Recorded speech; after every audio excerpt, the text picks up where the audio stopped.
আজকে আমরা দ্বিবীজপত্রী উদ্ভিদের শনাক্তকারী বৈশিষ্ট্য করব। তার মধ্যে আমরা বিশেষত সবচেয়ে ইম্পর্টেন্ট যে বিষয় সেটি হচ্ছে দ্বিবীজপত্রী উদ্ভিদের ভিতরে আমাদের হচ্ছে মালবেসি একটি গোত্র।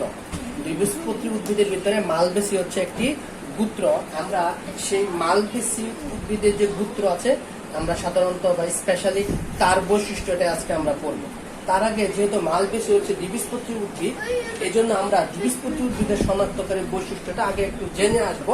তারপরে আমরা মালবেসি উদ্ভিদের শনাক্তকারী বৈশিষ্ট্য বা মালবেসি উদ্ভিদ সম্পর্কে বিস্তারিত জানবো। প্রথমত আমরা দ্বিবীজপত্রী উদ্ভিদের শনাক্তকারী বৈশিষ্ট্যগুলি জানবো। দ্বিবীজপত্রী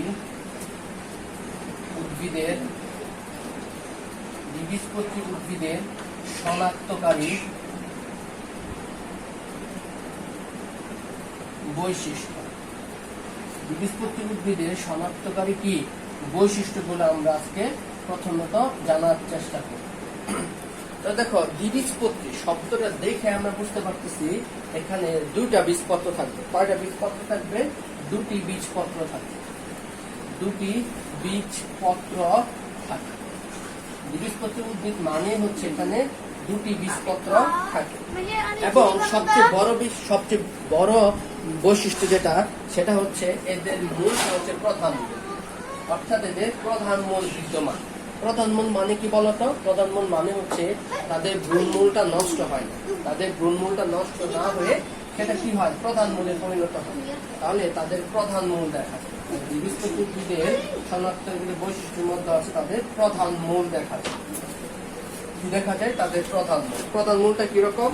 মনে করো এটা একটা উদ্ভিদ যদি হয়ে থাকে তাহলে তার প্রধান মূলটা হচ্ছে একেবারে মনে করো এরকম করে তার প্রধান মূলটা মনে করো এরকম করে একেবারে তার প্রধান মূলটা, ঠিক আছে? এরকম করে তার প্রধান মূলটা দেখো, এটা হচ্ছে তার প্রধান মূল। এখান থেকে কিছু শাখা প্রশাখা বেরোতে পারে, কিন্তু এটা কি তার একবারে প্রধান মূল, যেটা ভ্রূণমূল থেকে উৎপন্ন হয়। তাহলে এটা হচ্ছে আমাদের সেই প্রধান মূল। সেটা আমরা দ্বিবীজপত্রী উদ্ভিদের ক্ষেত্রে দেখতে পাই। এবং দ্বিবীজপত্রী উদ্ভিদের আরেকটা বৈশিষ্ট্য হচ্ছে তাদের পাতার শিরাবিন্যাসটা হচ্ছে জালিকা, অর্থাৎ এদের জালিকা শিরাবিন্যাস বিদ্যমান। এদের কি বিদ্যমান? জালিকা শিরাবিন্যাস। এদের পাতার শিরাবিন্যাসটা হচ্ছে জালিকা শিরাবিন্যাস। জালিকা শিরাবিন্যাস হচ্ছে তাদের পাতার বৈশিষ্ট্যটা হচ্ছে জালিকা শিরাবিন্যাস। তাদের পাতার বৈশিষ্ট্যটা হচ্ছে কি? জালিকা শিরাবিন্যাস। বলতো জালিকা শিরাবিন্যাস বিষয়টা কি? আমরা অলরেডি আগেও পড়িয়েছি যে জালিকা শিরাবিন্যাস মানে হচ্ছে এদের যে প্রধান এদের উপশিরাগুলো, এদের উপশিরাগুলো প্রধান শিরা থেকে বা মধ্য শিরা থেকে বের হয়ে সমান্তরাল ভাবে থাকে না।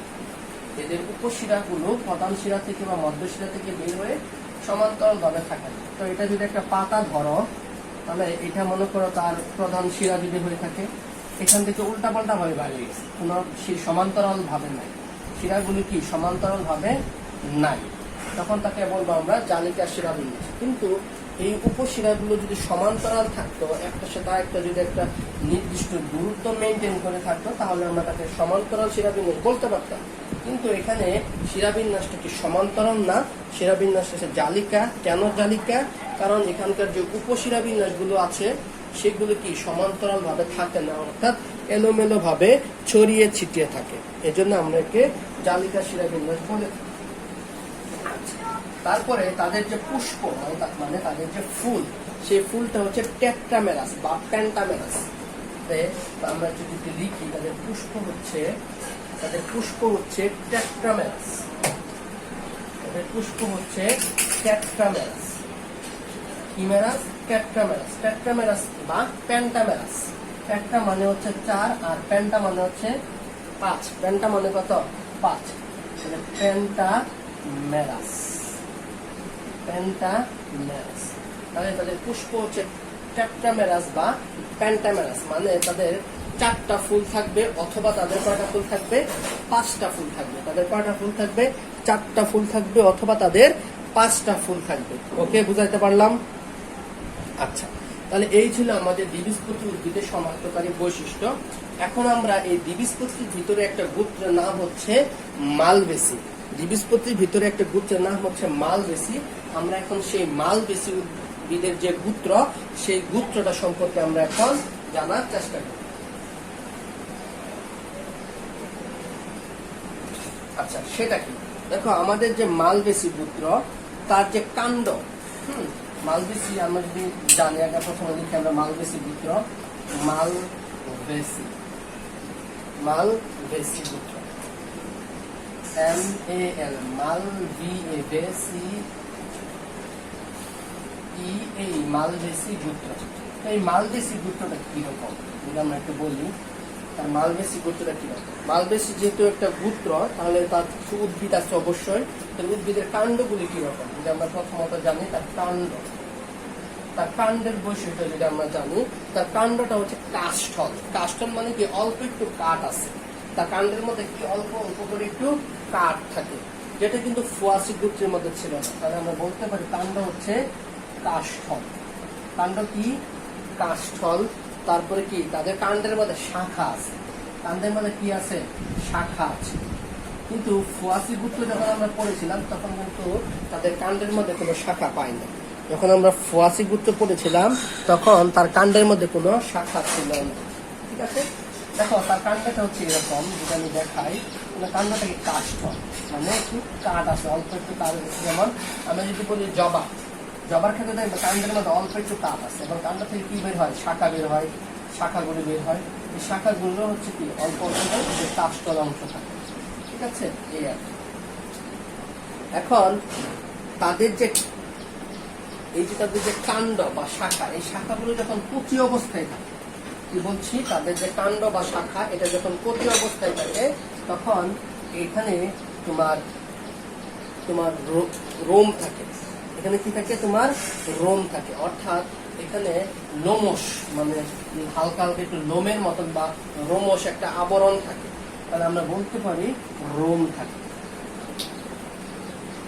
রোমটা কখন থাকে? কচি অবস্থায়। এটা কিন্তু কচি অবস্থায় কিছু লোমশ, ঠিক আছে, লোমশ একটা আবরণ থাকে, যেটা কি? কচি অবস্থায়। ঠিক আছে, যখন কাণ্ডগুলির বয়স অল্প থাকে, কচি থাকে, তখন এরকম থাকে। ঠিক আছে, বুঝতে পারলাম? আচ্ছা, এখন আমরা পড়বো হচ্ছে তার মূল সম্পর্ক। তাহলে মালবেসির যে মূল, অলরেডি আমরা জেনে ফেলেছি যে দ্বিবীজপত্রী উদ্ভিদের মূলগুলো হচ্ছে প্রধান মূল। তাহলে মালবেসি তো দ্বিবীজপত্রীর ভেতরে পড়ে, তাই না? দ্বিবীজপত্রী উদ্ভিদের যে একটা অংশ হচ্ছে মালবেসি। তাহলে তাদের মূলটা কি? প্রধান মূল। তাদের কি থাকে? প্রধান মূল থাকে। ঠিক আছে, তাদের কি থাকে? তাদের প্রধান মূল থাকে। আচ্ছা, তাহলে আমরা এটা বুঝতে পারলাম। তাদের পাতা, তাদের যে পাতা আছে, পাতার বৈশিষ্ট্য সম্পর্কে যদি আমরা একটু জানি, তাদের পাতাটা কিরকম? তাদের পাতাটা হচ্ছে সরল পাতা। কেন সরল পাতা? কারণ তাদের পত্র ফলক থেকে একটি, তাহলে পাতাটা হচ্ছে সরল। পাতাটা কি? সরল পাতা। ঠিক আছে, এবং তাদের যেহেতু তারা দ্বিবীজপত্রী উদ্ভিদ, আর আমরা অলরেডি শিখেছি যে দ্বিবীজপত্রী উদ্ভিদের শিরাবিন্যাস হচ্ছে জালিকা শিরাবিন্যাস। তাহলে আমরা বলতে পারি জালিকা শিরাবিন্যাস। কি বিন্যাস? জালিকা শিরাবিন্যাস। জালিকা শিরাবিন্যাস। শিরাবিন্যাসটি কিরকম? জালিকা শিরাবিন্যাস। পাতাটা হচ্ছে জালিকা শিরাবিন্যাস যুক্ত, এবং তাদের উপপত্র থাকে। উপপত্র মানে কি? পাতার নিচে আরেকটা ছোট পাতা, পাতার নিচে আরেকটা ছোট পাতা থাকে, এটাকে বলা হয় উপপত্র। তাদের কি থাকে? উপপত্র থাকে। তাদের কি থাকে? উপপত্র থাকে, এবং তাদের বৃন্ত থাকে। বৃন্ত মানে কি? বোটা। তাদের কি থাকে? বৃন্ত থাকে। আমরা যখন পাতা পড়াইছিলাম তখন বৃন্ত দেখাইছিলাম, তাদের বৃন্ত থাকে, অর্থাৎ তাদের বোটা থাকে। আচ্ছা, তাহলে এখন আমি যদি তোমাকে একটা জবা ফুলের পাতা যদি একটু দেখাই, মনে হয় তোমার কাছে বিষয়টা সহজ মনে হয়। মনে করো এটা যদি একটা জবা ফুলের পাতা, তাহলে এরকম থাকে। এখন এই পাতাটা সরল কেন? কারণ একটা মাত্র পত্র ফলক আছে, একটা মাত্র কি আছে? পত্র ফলক আছে। জালিকা শিরাবিন্যাস, অর্থাৎ এখান থেকে যে উপশিরাগুলো বের হয়, এগুলি কি? তোমার সমান্তরাল থাকে না। সমান্তরালে কি? থাকে না। এই জন্য একে বলা হয়ে থাকে জালিকা শিরাবিন্যাস উপপত্র। এখানে ছোট ছোট পাতার মতন কিছু অংশ, ছোট ছোট পাতার মতন থাকে, যেটাকে বলা হয়ে থাকে উপপত্র। এটাকে কি বলা হয়ে থাকে? উপপত্র। তাহলে মালবেসির ক্ষেত্রে আমরা এরকম ছোট ছোট পাতার মতন অংশ দেখবো, যেটাকে বলা হয়ে থাকে উপপত্র। এবং পাতাটা সরল কেন? একটি মাত্র পত্র ফলক থাকে, এবং জালিকা শিরাবিন্যাস থেকে বৃন্ত। বৃন্ত মানে বোটা। এই দেখো তাদের কি বোটা অংশ আছে, কি আছে? বোটা আছে। এই পাতার মধ্যে, এই জন্য একে বলা হয়ে থাকে এদের বৃন্ত থাকে। আশা করি বিষয়টি বুঝতে পেরেছি। আচ্ছা, এখন আমরা যে বিষয়টি জানবো সেটি হচ্ছে তাদের তাদের পুষ্পবিন্যাস সম্পর্কে জানবো। তাদের কি সম্পর্কে জানবো? তাদের পুষ্পবিন্যাস সম্পর্কে আমরা জানার চেষ্টা করি। তাদের কি সম্পর্কে জানবো আমরা? তাদের পুষ্পবিন্যাস সম্পর্কে আমরা জানবো। তাদের পুষ্পবিন্যাসটা কি? পুষ্প মানে কি? ফুল, ফুলের বিন্যাসটা এটাকে বলা হয়ে থাকে পুষ্পবিন্যাস। পুষ্প বিন্যাস তাদের কি বলা হয়ে থাকে? পুষ্প বিন্যাসটা। তাদের পুষ্পবিন্যাসটা কিরকম বলতো? তাদের পুষ্পবিন্যাসটা কিরকম হবে? তাদের পুষ্পবিন্যাসটা হবে সাইমোস। অলরেডি এগুলো আমরা পড়ে এসেছি। সাইমোসটা কি হয়? সাইমোসটা কিরকম? অর্থাৎ একটা মাত্র ফুল থাকে। অর্থাৎ মনে করো এটা যদি গাছ হয়ে থাকে, কাণ্ড হয়ে থাকে, এখান থেকে বের হয়ে একটা মাত্র ফুল থাকবে। এখান থেকে বের হয়ে একটা মাত্র ফুল থাকবে। এটা যদি কাণ্ড হয়ে থাকে একটা মাত্র ফুল থাকবে। এই ধরনের পুষ্পবিন্যাসকে বলা হয়ে থাকে সাইমোস। এই ধরনের পুষ্পবিন্যাসকে কি বলা হয়ে থাকে? সাইমোস বলা হয়। ঠিক আছে, তাহলে পুষ্পবিন্যাসটা হচ্ছে আমাদের সাইমোস মালবেসি ক্ষেত্রে। ঠিক আছে, জবা ফুলে দেখবা যে কাণ্ড থেকে বের হয়ে একটা মাত্র ফুল, একেবারে পাতার শেষ মাথার মধ্যে বা পাতার অগ্রভাগে একটি মাত্র ফুল থাকে। পাতার অগ্রভাগে কয়টি ফুল থাকে? পাতার অগ্রভাগে মাত্র একটি ফুল থাকে। আচ্ছা, এটাকে বলা হয়ে থাকে সাইমোস, সাইমোস। আচ্ছা, তাদের পুষ্পটা কিরকম? মানে তাদের ফুলটা দেখতে কিরকম? আমরা যদি বলি তাদের পুষ্পটা দেখতে কিরকম? তাদের পুষ্পটা হচ্ছে একক, মানে একটা করে ফুল থাকবে। অলরেডি তোমাকে বললাম এটা সাইমোস মানে কি একটা করে ফুল থাকবে। তাদের পুষ্পটা হচ্ছে একক, মানে একটা জায়গার মধ্যে কি একটা ফুল থাকবে। কয়টা ফুল থাকবে? একটা ফুল থাকবে, এবং ফুলটা হবে উভলিঙ্গ। ফুলটা কি হবে? উভলিঙ্গ। যেমন জবা ফুল, জবা ফুলে তুমি দেখবা পুংস্তবক আছে, আবার কি আছে? স্ত্রীস্তবক আছে। এবং ফুলটা হচ্ছে সমাঙ্গ ফুল। সমাঙ্গ, সমাঙ্গ মানে কি? সমান ভাগে একে ভাগ করা যায়। অর্থাৎ একে সমান ভাগে আমরা কি করতে পারবো? বিভিন্ন ভাগে বা বিভিন্ন ভাবে আমরা একে ভাগ করতে পারবো। পুষ্পটা হচ্ছে একক, উভলিঙ্গ মানে পুংস্তবক, স্ত্রীস্তবক আছে, এবং কি সমাঙ্গ ফুল। ওকে, এবং তাদের উপবৃত্তি, আমরা যে কথাটা বলতেছিলাম উপবৃত্তি, উপবৃত্তি তাদের উপবৃত্তি আছে। এই মালবেসির ক্ষেত্রে একটা বৈশিষ্ট্য হচ্ছে তাদের উপবৃত্তি আছে। তাহলে আমরা দেখতে পারি উপস্থিত। উপবৃত্তিটা কিরকম?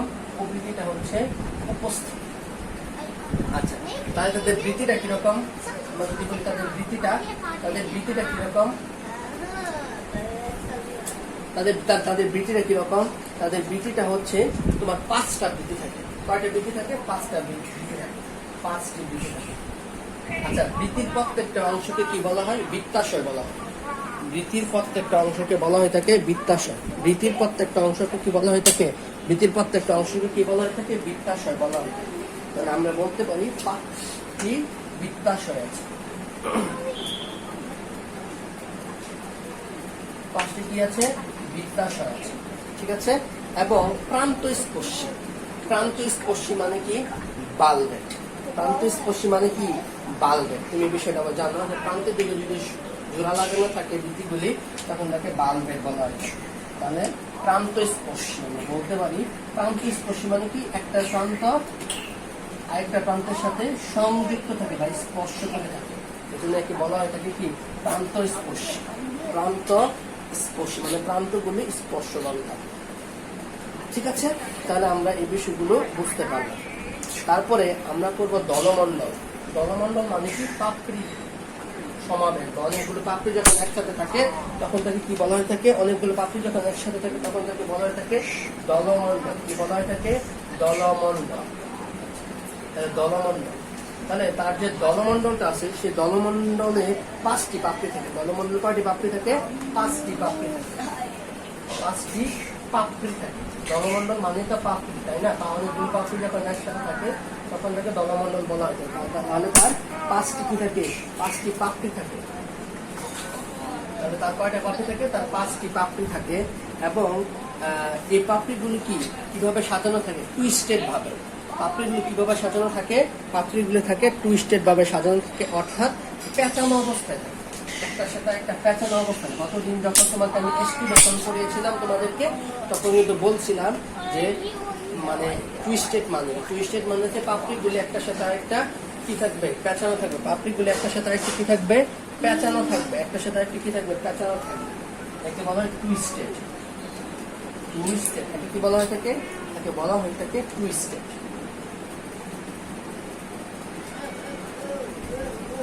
পাপড়িগুলো একটার সাথে আরেকটা কি থাকে, একটার সাথে আরেকটা সংযুক্ত থাকে বা একটার সাথে একটা পেঁচানো থাকে।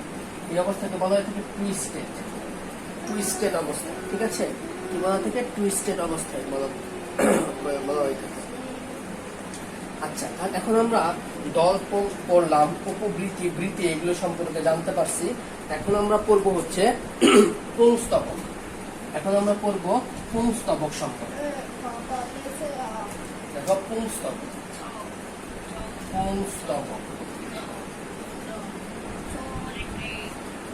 পুংস্তবকটা কিরকম, এখানে অনেকগুলো পুংকেশর থাকে। এখানে কি থাকে, অনেকগুলো পুংকেশর থাকে, অনেক হিসাব থাকে, অনেক পুংকেশর থাকে, অনেক পুংকেশর থাকে। পুংকেশর হচ্ছে পুংস্তবকের একটা অংশ, এগুলো তুমি অলরেডি জানো তোমরা। তাহলে অনেক পুংকেশর থাকে এবং এগুলি হচ্ছে তোমার এক প্রকোষ্ঠী। পুংকেশর গুলো হচ্ছে এক প্রকোষ্ঠী পরাগধানী। তাদের পরাগধানীটা হচ্ছে এক প্রকোষ্ঠ বিশিষ্ট। তাহলে আমরা বলতে পারি এক প্রকোষ্ঠী পরাগধানী। এক প্রকোষ্ঠী পরাগধানী, এক প্রকোষ্ঠী কি ধানী, পরাগধানী। অনেকগুলো পুংকেশর থাকে এবং এগুলো হচ্ছে এক প্রকোষ্ঠী পরাগধানী এবং তারা কি বৃক্কাকার মানে কি, তারা কিডনির মতন দেখতে, অনেক দেখতে কি কিডনির মতন। যখন আমরা জবা ফুলের পুষ্প প্রতীক আঁকবো তখন এগুলো বিষয় ভালোভাবে বুঝতে পারবো। যখন আমরা জবা ফুলের পুষ্প প্রতীক আঁকবো তখন আমরা এগুলো দেখাই দেবো যে পরাগধানীটা এক প্রকোষ্ঠী, এগুলি বৃত্তাকার মানে কিডনির মতন। এই বিষয়গুলো এগুলিকে আমি তোমাদেরকে দেখিয়ে দেবো। ঠিক আছে, এগুলি কি করবো তোমাদেরকে আমি দেখিয়ে দেবো। তাহলে অনেক পুংকেশর থাকে, এক প্রকোষ্ঠী পরাগধানী, বৃত্তাকার অর্থাৎ কিডনির মতন দেখতে, কিসের মতন দেখতে, কিডনির মতন এবং কণ্ঠিত রেণু, অর্থাৎ পরাগরেণুগুলো দেখতে অনেকটা কাঁটার মতন। পরাগরেণুগুলো দেখতে অনেকটা কিসের মতন, একটা কাঁটার মতন। এই জন্য বলা হয় কণ্টকিত রেণু। কণ্টকিত রেণু মানে কাঁটার মতন দেখতে হবে। কণ্টকিত রেণু কিসের মতন, কণ্টকিত রেণু। ঠিক আছে, এবং তাদের কি কণ্টকিত রেণু অনেকটা কাঁটার মতন দেখতে, মানে পরাগরেণুগুলো দেখতে। তাদের অনেকগুলো পুংকেশর থাকবে এবং এক প্রকোষ্ঠ বিশিষ্ট পরাগধানী থাকবে এবং এগুলো হবে কি বৃক্কাকার হবে, মানে বৃক্কাকার হবে এবং কণ্ঠিত হবে পরাগরেণুগুলো। ঠিক আছে, কণ্ঠিত হবে কি পরাগরেণুগুলো। এখন আমরা করবো স্ত্রীস্তবক সম্পর্কে। স্ত্রীস্তবক, এই স্ত্রীস্তবকটা সম্পর্কে যদি আমরা জানতে চাই তাহলে আমাদেরকে জানতে হবে এখানে গর্ভপত্র কয়টা আছে। এখানে 5 থেকে 10টা গর্ভপত্র আছে। কয়টা গর্ভপত্র, 5 থেকে 10টি গর্ভপত্র আছে। 5 থেকে 10টি কি আছে, গর্ভপত্র আছে। গর্ভপত্রের সংখ্যাটা কত আমার, 5 থেকে 10টা। 5 থেকে 10টা হচ্ছে আমার কি গর্ভপত্র থাকবে। আচ্ছা, এখানে এই গর্ভাশয়টা কিরকম, গর্ভাশয়ের অবস্থানটা কিরকম বা গর্ভাশয় দেখতে কিরকম, সেটা হচ্ছে অধিগর্ভ। কি বলছি আমরা, অধিগর্ভ গর্ভাশয়, অধিগর্ভ। অলরেডি তুমি এগুলো পড়েছ, আমি যখন তোমাকে পড়াইছিলাম হাইপোগাইনাস, এপিগাইনাস, তখন তুমি এগুলো বিষয় বুঝতে পেরেছো। অধিগর্ভ মানে হচ্ছে গর্ভাশয়টা উপরের দিকে থাকবে। গর্ভাশয়টা কি থাকবে, উপরের দিকে থাকবে। বৃত্তি, দল, পুংস্তবক এগুলো একটু নিচের দিকে থাকবে। গর্ভাশয়টা কি থাকবে, অধিগর্ভ থাকবে। ঠিক আছে, আচ্ছা, তাহলে এটুকু আমরা বুঝতে পারলাম। এবং তার অমরা বিন্যাস, আমরা যদি আরো কিছু স্ত্রীস্তবক সম্পর্কে যদি বলি, তারা কিন্তু তাদের আচ্ছা, আমরা এগুলি যদি স্ত্রীস্তবক হচ্ছে 5 থেকে 10টি গর্ভপত্র থাকে, অধিগর্ভ। এবং এখানে তোমার এটা হচ্ছে 5 প্রকোষ্ঠ বিশিষ্ট। আমরা লিখতে পারি প্রকোষ্ঠ আছে এখানে 5টা। স্ত্রীস্তবকের মধ্যে প্রকোষ্ঠ আছে 5টি। প্রকোষ্ঠ আছে, প্রকোষ্ঠ কয়টি আছে, প্রকোষ্ঠ আছে 5টি। কয়টি প্রকোষ্ঠ আছে, প্রকোষ্ঠ আছে 5টি। এবং গর্ভদণ্ড আছে তোমার 5টি। গর্ভদণ্ড কয়টি আছে এখানে, গর্ভদণ্ড আছে 5টি। গর্ভদণ্ড তো আমাদের এখানে গর্ভদণ্ড হচ্ছে কয়টি? গর্ভদণ্ড আছে আমাদের 5টি গর্ভদণ্ড আছে। আচ্ছা, এরপরে এখানে গর্ভমুণ্ড আছে 5 থেকে 10টি। গর্ভমুণ্ড, গর্ভমুণ্ড মানে কি বলতো? যেখানে পরাগ জন্য সে পড়ে সেটাকে বলা হয় গর্ভমুণ্ড। মানে আমাদের গর্ভমুণ্ড আছে 5, অনেক সময় 5টা থাকে অথবা 10টাও থাকে। 5 থেকে 5টা অথবা 10টা থাকে গর্ভমুণ্ড।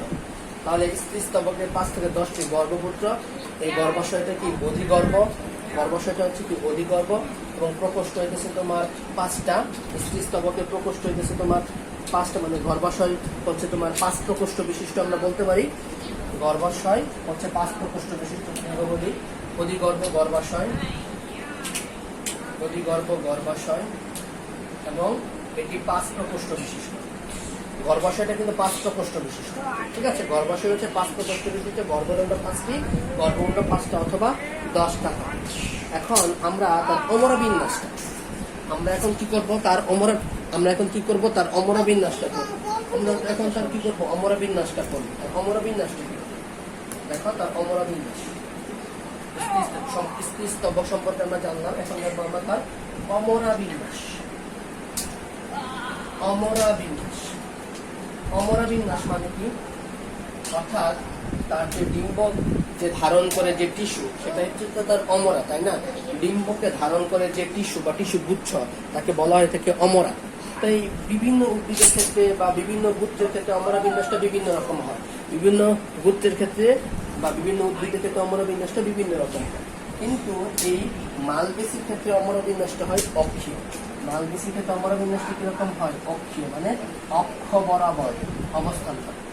অক্ষ বরাবর কি অবস্থান করে? অক্ষ বরাবর তোমার ওই যে অমরাটা অবস্থান করে, ঠিক আছে? অক্ষ বরাবর অবস্থান করে। এখন আমরা করবো তার ফল সম্পর্কে। মালবেসির যে ফলটা আসলে মালবেসি উদ্ভিদে বিভিন্ন রকমের ফলের বিন্যাস দেখা যায় বা বিভিন্ন ধরনের ফল দেখা যায়, সেটা আমরা একটু জানবো। তাহলে তার ফলটা হচ্ছে তোমার ক্যাপসিউল,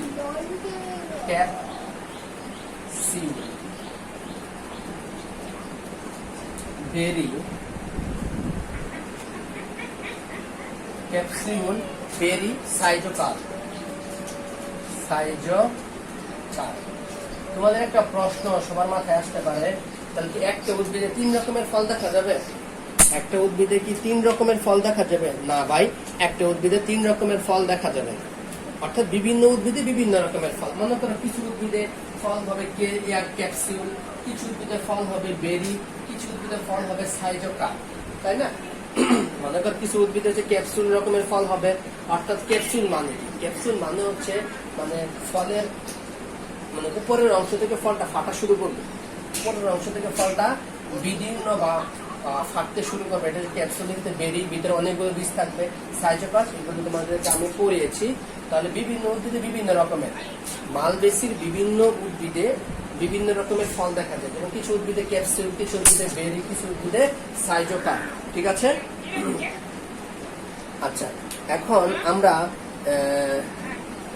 যে বিষয়টি পড়বো সেটি হচ্ছে এই যে মালবেসি যে আছে, এই যে মালবেসি আছে, মালবেসি একটা চমৎকার একটা কমন একটা উদাহরণ হচ্ছে আমাদের জবা। কমন একটি উদাহরণ কি? জবা ফুল, যেটা আমি পড়ানোর সময় বারবার তোমাকে বলেছিলাম। তো জবা ফুলের আমরা এখন এই যে জবা ফুল যে আছে, এই জবা ফুলের আমরা পুষ্প প্রতীক সম্পর্কে জানবো। জবা ফুলের কি জানবো? পুষ্প প্রতীকটা সম্পর্কে জানবো।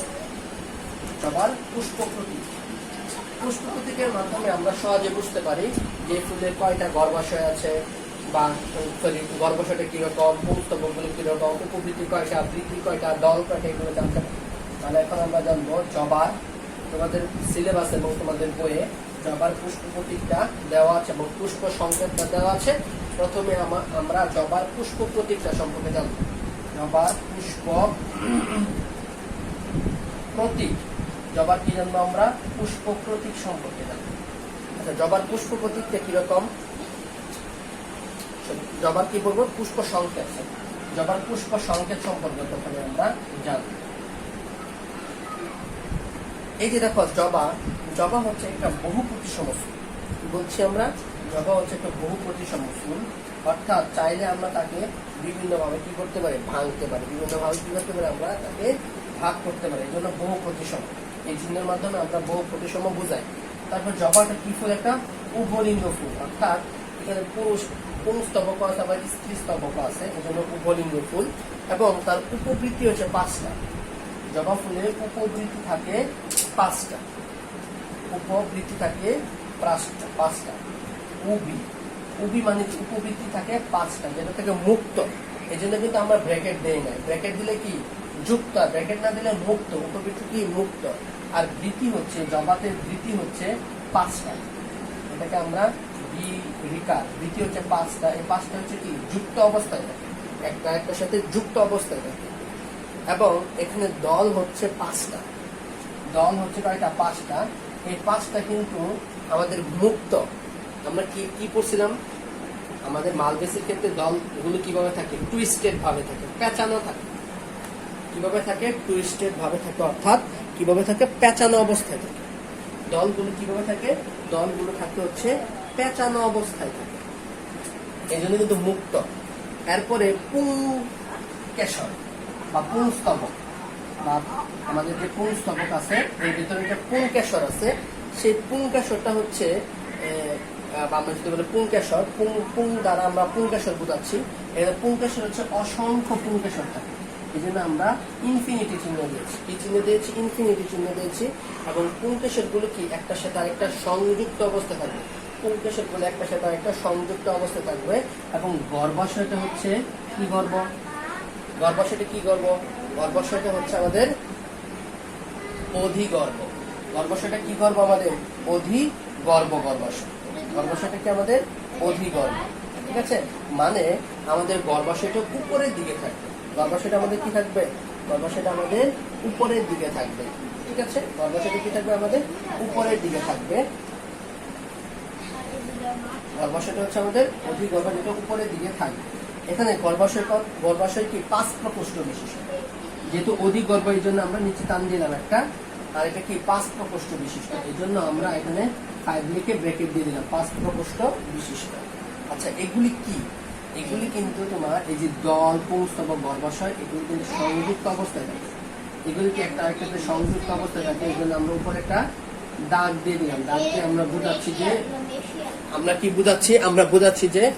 কি বোঝাচ্ছি যে দল, পুংস্তবক, স্ত্রীস্তবক, দল, পুংস্তবক, স্ত্রীস্তবক, এগুলি কি দল, পুংস্তবক, স্ত্রীস্তবক, দল, পুংস্তবক, স্ত্রীস্তবক, এগুলি কিন্তু সংযুক্ত অবস্থায় থাকে, এই জন্য কিন্তু আমরা এখানে উপরে একটা টান দিয়ে দিয়েছি।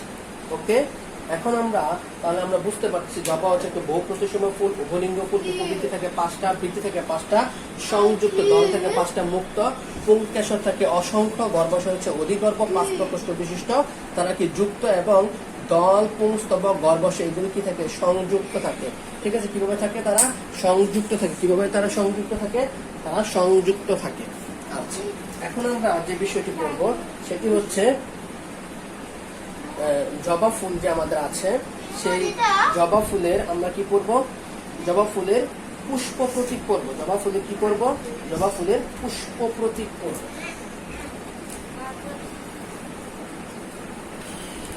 জবার ফুলের পুষ্প প্রতীক লেখা, জবার পুষ্প প্রতীক, জবার পুষ্প প্রতীক।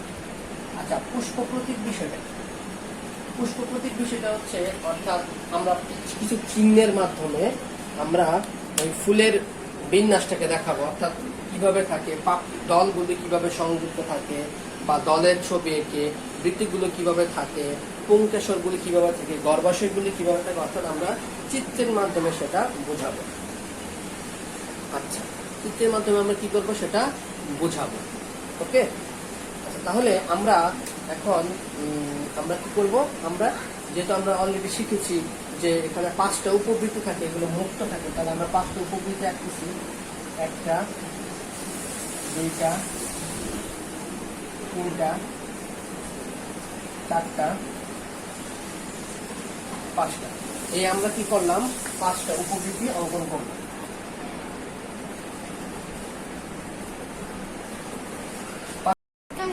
আচ্ছা, তাহলে আমরা এখানে 5টা কি আঁকতেছি, বৃত্তি আঁকতেছি। ঠিক আছে। 5টা আমরা বৃত্তি আঁকলাম।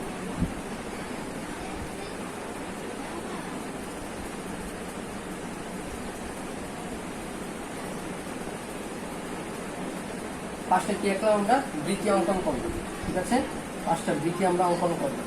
তো এই বৃত্তিগুলো কি করবে? একটা আরেকটার সাথে কি সংযুক্ত থাকবে। বৃত্তিগুলো কি করবে? একটা আরেকটার সাথে সংযুক্ত থাকবে। এই জন্য আমরা এখানে প্রান্ত। তাহলে আমরা এখানে প্রথমে কি দেখাইছি? বৃত্তি দেখাইছি, উপবৃত্তি দেখাইছি। এগুলো হচ্ছে উপবৃত্তি। তারপর হচ্ছে উপবৃত্তিগুলো কি? উপবৃত্তিগুলো হচ্ছে মুক্ত। তারপরে বৃত্তিগুলো কি দেখো? একটা সাথে আরেকটাকে প্রান্ত স্পর্শী, মানে হচ্ছে বালভেট। এই যে একটা সাথে আরেকটা যুক্ত আমরা দেখাইলাম। তারপর আমরা কি দেখাইছি? আমরা দেখাচ্ছি দল। দলগুলো কি? পেঁচানো। দলগুলো কি একটা সাথে পেঁচানো থাকে, যেটাকে বলা হয়ে থাকে টুইস্টেড বলা হয়ে থাকে। যেটাকে কি বলা হয়ে থাকে? টুইস্টেড বলা হয়ে থাকে।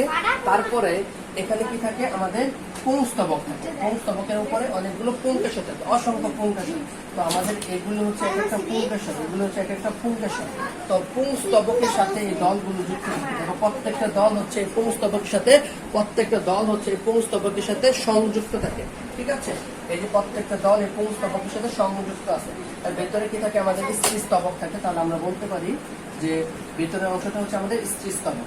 তাহলে এগুলো কি আমাদের উপবৃত্তি, এগুলো হচ্ছে আমাদের উপবৃত্তি, এগুলো কি আমাদের বৃত্তি, এটা হচ্ছে আমাদের বৃত্তি, এটা হচ্ছে আমাদের দল, এগুলো হচ্ছে আমাদের কি? পুংকেশর। এগুলোকে আমরা কি বলতে পারি? পুংকেশর বলতে পারি। এগুলো হচ্ছে আমাদের পুংকেশর, হ্যাঁ। এগুলো হচ্ছে পুংকেশর। এটা কি? এটা হচ্ছে স্ত্রী স্তবক। স্ত্রী স্তবক, এটার নাম কি? এটার নাম হচ্ছে আমাদের স্ত্রী স্তবক, ঠিক আছে। এটার নাম হচ্ছে আমাদের স্ত্রী স্তবক, ঠিক আছে। তাহলে এই পুংকেশরগুলি যার উপরে আছে, পুংকেশরগুলি যার উপরে অবস্থান করতেছে, সেটাকে বলবো আমরা পুংস্তবক। তাহলে মনে করো এই যে এটা হচ্ছে কি আমাদের পুংস্তবক। তাহলে আমি যদি আবারও একটু তোমাকে দেখাই, তোমাদেরকে প্রথমে উপবৃত্তি, তারপরে হচ্ছে কি আমাদের বৃত্তি। বৃত্তিগুলো প্রান্ত স্পর্শী, মানে বালভেট। তারপরে কি আমাদের কি থাকে? দল থাকে। দলগুলো হচ্ছে টুইস্টেড বা পেঁচানো, একটা সাথে একটা পেঁচানো থাকে। এই দলগুলো আবার পুংস্তবকের সাথে যুক্ত। এই দলগুলো দেখো প্রত্যেকটা এই পুংস্তবকের সাথে যুক্ত, পুংস্তবকে যুক্ত। পুংস্তবকের উপরে অসংখ্য পুংকেশর থাকে, এগুলি গোল গোল। এগুলো হচ্ছে কি একটা পুংকেশর। আর ভেতরের অংশটা কি? আমাদের স্ত্রী স্তবক। ভেতরের অংশটা হচ্ছে আমাদের কি? স্ত্রী স্তবক। ভেতরের অংশটা হচ্ছে কি? আমাদের স্ত্রী স্তবক, ঠিক আছে। এই হলো আমাদের জবার পুষ্প প্রতীক। এই হলো আমাদের জবার পুষ্প প্রতীক। এখন এই যে মালবেসী গোত্র, এই গোত্রে কিন্তু অনেক গুরুত্ব। মালবেসী গোত্রটা কিন্তু অনেক গুরুত্ব বহন করে, ঠিক আছে। খুবই গুরুত্বপূর্ণ মালবেসী গোত্র। তো এখন আমরা এই মালবেসী গোত্রের আমরা গুরুত্বটা পড়ব। তাহলে মালবেসী গোত্রের গুরুত্ব, মালবেসী গোত্রের গুরুত্ব, মালবেসী গোত্রের গুরুত্বটা আমরা এখন পড়ব। দেখো আমরা তো সবাই জানি জবা ফুল, তাই না? এই জবা ফুল হচ্ছে মালবেসী গোত্রের একটা উদাহরণ। জবা ফুলটা হচ্ছে কি? মালবেসী গোত্রের একটা উদাহরণ। তো এই যে জবা ফুল, এই জবা ফুল কিন্তু আমাদের দেশের মেয়েরা যারা আছে, তারা এই মেয়ে বা ছেলে সবাই জবা ফুলটাকে চুলের যত্ন করার জন্য, চুলের যত্ন করার জন্য জবা ফুলটাকে ব্যবহার করে। জবা ফুলটাকে তারা চুলের যত্ন নেওয়ার জন্য তারা ব্যবহার করে। এটা আমাদের দেশের ছেলে মেয়েরা সারা পৃথিবীতে জবা ফুলটাকে চুলের যত্ন নেওয়ার জন্য ব্যবহার করা হয়। তাহলে আমরা বলতে পারি চুলের যত্ন, চুলের যত্ন। আবার যাদের রক্ত আমাশা আছে, যাদের রক্ত আমাশা হয়, তাদের ক্ষেত্রে কিন্তু এটা খুবই গুরুত্বপূর্ণ। রক্ত আমাশয়,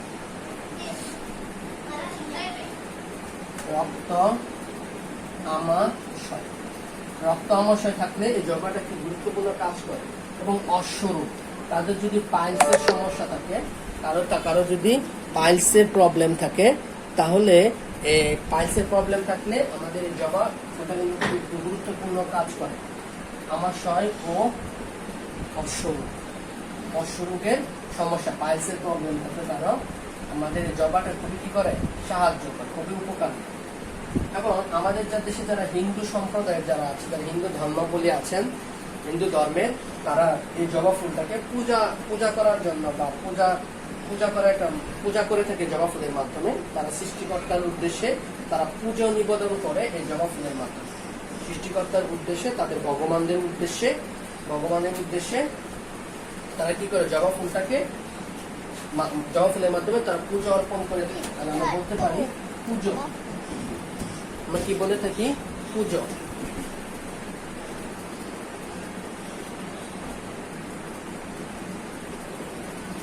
পূজায় এটা ব্যবহার করা হয়।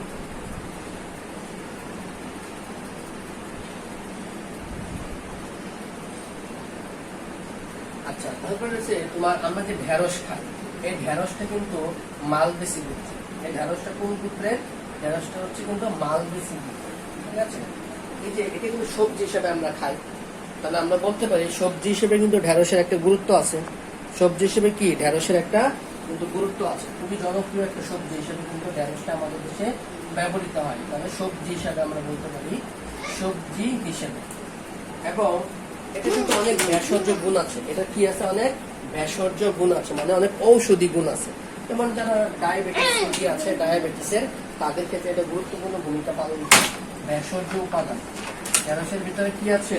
তোমার ভেষজ উপাদান আছে অনেক, যেমন ডায়াবেটিসের ক্ষেত্রে অনেক গুরুত্বপূর্ণ ভূমিকা পালন করে। একটা করে বহুমূত্র বা ডায়াবেটিস, বহুমূত্র বা কি ডায়াবেটিস, বহুমূত্র বা ডায়াবেটিসের ক্ষেত্রে এটা কিন্তু গুরুত্বপূর্ণ ভূমিকা পালন করে ঢেঁড়সটা, ঠিক আছে। যেমন আমরা যে কাপড় পরি, ঠিক আছে, কাপড় কি থেকে তৈরি করা হয়? তুলা থেকে তৈরি করা হয়। তো এই তুলাটা কিন্তু মালবেসি গোত্র। তুলাটা কোন গোত্রের? তুলাটা কিন্তু মালবেসি গোত্র। অর্থাৎ সুতা তৈরি করতেও কিন্তু আমাদের এই মালবেসি গোত্রের সাহায্য নেই। তুমি যদি সুতা তৈরি করতে চাও, সুতা তৈরি করতে কিন্তু মালবেসি গোত্রের সাহায্য নেবে। যেমন অনেক তুলা আছে, এগুলো তুলা থেকে তেল উৎপাদন করা হয়। এগুলো তুলা থেকে কি তৈরি করা হয়? তুলা থেকে কি তৈরি করা হয়? তুলা থেকে তেল তৈরি করা হয়। তাহলে আমরা বলতে পারি যে ভোজ্য তেল উৎপাদন। আমরা জানি খাবার অনেক তেল আছে, এগুলি তেল উৎপাদন করা হয়। ভোজ্য তেল উৎপাদন করা হয়, ভোজ্য তেল উৎপাদন। ভোজ্য তেল উৎপাদনেও কিন্তু আমাদের এই তুলাটাকে ব্যবহার করা হয়। ভোজ্য তেল উৎপাদনেও তুলাকে ব্যবহার করা হয়। আচ্ছা, এখন আমরা যে বিষয়টি পড়ব সেটি হচ্ছে মেস্তা পাট। মেস্তা পাটের গুরুত্ব পড়ব। মেস্তা পাটও হচ্ছে আমাদের মালবেসি গোত্রের ভিতরে পড়ে। মেস্তা পাট আমাদের মালবেসি গোত্রের ভিতরে পড়ে। দেখো মেস্তা পাট, ঠিক আছে, মেস্তা পাট। এই মেস্তা পাটে কিন্তু আমাদের মালবেসির ভিতরে পড়ে। যেমন দড়ি, আমরা যে দড়ি তৈরি করি, তারপরে আমরা যে ব্যাগ তৈরি করি, এগুলি কিন্তু মেস্তা পাট। সব দড়ি, পাটের ব্যাগ আছে না, এগুলি কিন্তু আমরা মেস্তা পাট থেকে তৈরি করে থাকি। দড়ি, ব্যাগ তৈরি, এগুলি কিন্তু আমরা মেস্তা পাট থেকে তৈরি করে থাকি। এরপরে আমরা পদ্ম ফুল, আমরা সবাই দেখেছি পানিতে পদ্ম ফুল। এই পদ্ম ফুলটাও কিন্তু মালবেসি গোত্রের ভেতরে পড়ে। এই পদ্ম ফুল কি করে? পুকুরে সৌন্দর্য বৃদ্ধি করে, অর্থাৎ সৌন্দর্য বৃদ্ধিতে সাহায্য করে। তাহলে পদ্ম ফুল কি করে? সৌন্দর্য বৃদ্ধি করে। তাহলে আমরা এখান থেকে আজকে কি কি পড়লাম? মালবেসি, আমরা দ্বিবীজপত্রী উদ্ভিদের শনাক্ত করে বৈশিষ্ট্য পড়ছি। কেন? কারণ আমাদের মালবেসিটা হচ্ছে দ্বিবীজপত্রীর একটা গোত্র। তাহলে মালবেসির আমরা বিভিন্ন রকম বৈশিষ্ট্য পড়ছি। জবার পুষ্প প্রতীক পড়েছি, পুষ্প সংকেত পড়েছি, তারপরে আমরা পড়েছি মালবেসির গুরুত্ব পড়েছি, ঠিক আছে, মালবেসির গুরুত্ব আমরা পড়েছি। আচ্ছা, তাহলে আজকে এই পর্যন্তই। তাহলে এই বিষয়গুলো মালবেসি এবং ফোয়াসি আমাদের জন্য খুবই খুবই ইম্পর্টেন্ট। আশা করি এই বিষয়গুলো ভালোভাবে পড়বে।